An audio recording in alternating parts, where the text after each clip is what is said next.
patuloy po tayo nga. Tiningnan ko po, naghanap po ako ng ano kayo ibig sabihin ng radical. Ang salitang radical. Ito pala ay sa nahanap kong informasyon, ito ay salitang radical. Salitang nagmula sa Latin na salita. Nang ibig sabihin ay radix. At na ibig sabihin naman ay ugat o rot.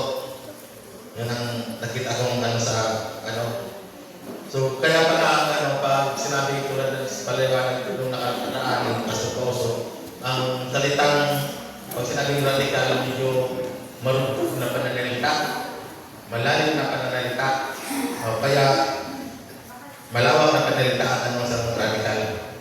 Kaya mayroon yung pinag-ugatan, may pundasyon dapat pala ang radical. Kaya nga, sabi sa salita ng Panginoon, kaya ang bawat nakikinig at nagsasagawa ng salitang kong ito ay matutulad sa isang taong matalino, nagtayo ng kanyang bahay na ang pundasyon ay bato.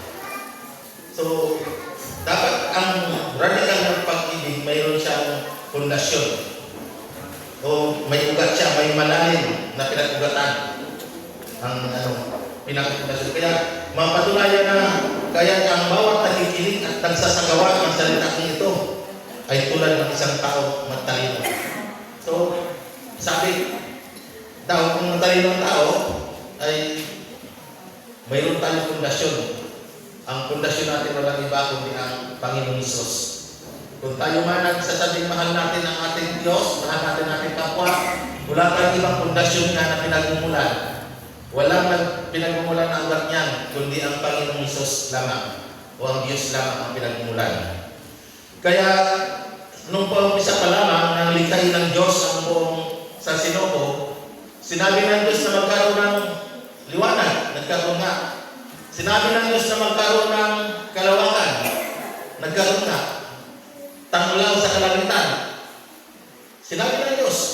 Sinabi din ng Diyos na magkaroon ng karagatan at mga nabubuhay sa karagatan at mga puno at mga nabubuhay sa kaibigan sa salita lamang nun.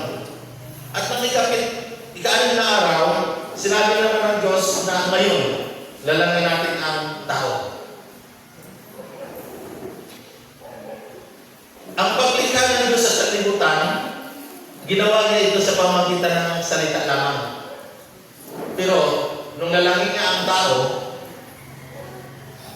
sabi niya, sa salita ng Panginoon, pagkatapos, ginawa ng Panginoong Yahweh ang tao mula sa alakabok, hininga niya sa ilong at nagkaroon ng buhay.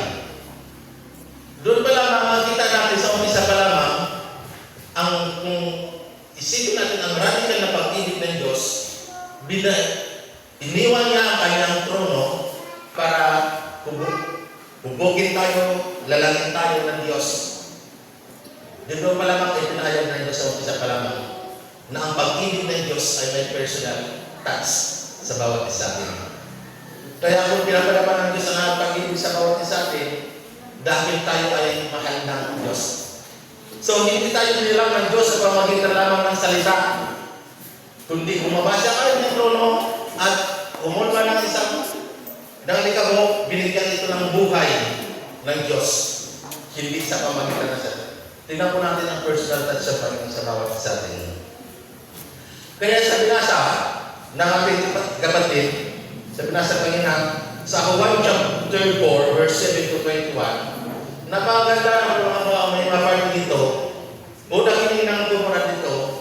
Ano ba ang ginawa ng Diyos, ang function ng Diyos sa radical na pag-ibig nito?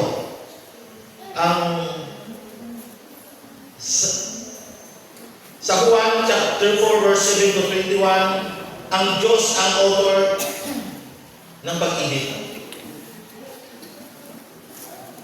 Dahil siya ang author ng pag-ibig, at ang pag-ibig ito ay naging channel nito, ng pag-ibig nito ay ang Panginoong Hesus.